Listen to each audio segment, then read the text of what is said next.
Hi అండి, welcome back to my channel. ఈరోజు మనము మన ఛానల్లో దోసపిండితోటి పునుగులు చేస్తున్నామండి. ఇవి ఈవినింగ్ స్నాక్స్ గాను మార్నింగ్ బ్రేక్ఫాస్ట్ గాను రెండింటిగాను తీసుకోవచ్చు. ఈ విధంగా ఈ పునుగులు అచ్చం బయట కొన్నట్లే ఉంటాయి, చాలా టేస్టీగా కూడా ఉంటాయి. అందుకోసం నేను ఇక్కడ 2 కప్పుల బాగా పులిసిన దోసపిండిని తీసుకున్నానండి. ఈ విధంగా తీసుకున్న పిండిలోకి సన్నగా తరుక్కున్న ఆనియను, అలాగే సన్నగా తరుక్కున్న పచ్చిమిర్చి, కరివేపాకు కూడా వేసేసుకున్నాను. రుచికి తగినట్టు సాల్టు, అలాగే 2 టేబుల్ స్పూన్స్ అంతా బియ్యం పిండి, 2 టేబుల్ స్పూన్స్ అంతా మైదా పిండిని కూడా వేసేసి ఇప్పుడు కొంచెం బేకింగ్ సోడా కూడా వేసుకుంటున్నానండి. ఇవన్నీ బాగా మిక్స్ అయ్యే విధంగా బాగా కలుపుకోవాలి. ఒకవేళ పిండి ఎక్కువ లూజ్ ఉంటే ఇంకొంచెం పిండి కూడా యాడ్ చేసేసుకొని బాగా కలుపుకోవచ్చండి. ఇప్పుడు ఈ విధంగా అంతా కలుపుకున్నాక దీన్ని ఒకసారి మళ్ళీ చేత్తో కూడా బాగా కలుపుకోవాలండి. ఈ విధంగా అంతా కలుపుకుంటున్నప్పుడు పిండి లూజు కానీ గట్టిగానే అవుతాను.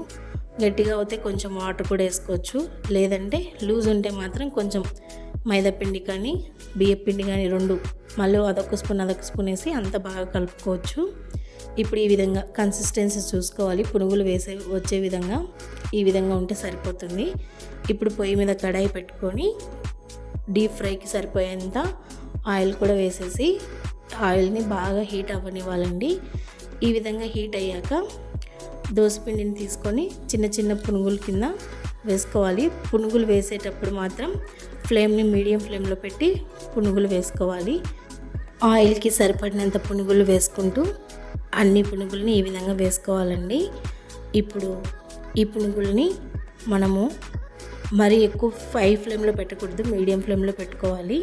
ఈ విధంగా అన్నీ వేసుకున్నాక చిల్లుడు గరిటతో అన్నీ కలిపెట్టుకుంటూ ఈవెన్గా మంచి గోల్డెన్ కలర్ వచ్చేంత వరకు బాగా వేయించుకోవాలండి.